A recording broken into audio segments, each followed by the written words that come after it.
नमस्कार मित्रांनो, मी शैक्य वकील. आजच्या व्हिडिओमध्ये आपण फार महत्त्वाची गोष्ट बघत आहोत.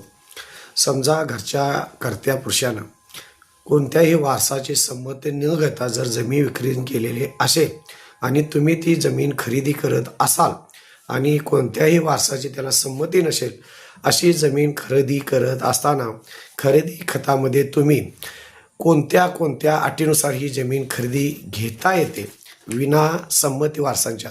तर महत्त्वाचा मुद्दा मित्रांनो, सरकारी देणे असतील, समजा कुटुंबावर काही केसेस असतील किंवा मुलींची लग्न करायची असतील किंवा पालनपोषणासाठी कुटुंबाच्या सदस्य जमीन विकत असेल किंवा कुटुंबात कोणतरी व्यक्ती वारल्या आणि त्यांच्या अंत्यविधीसाठी जर अशी जमीन विक्री करत असतील, तर अशा वेळी कुटुंबातल्या कुणाची संमती घ्यायची गरज नाही.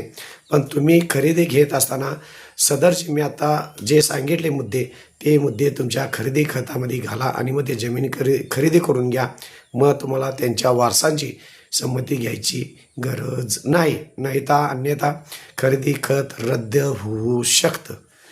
माझ्या चॅनलला सबस्क्राईब करा, लाईक करा, शेअर करा. धन्यवाद मित्रांनो.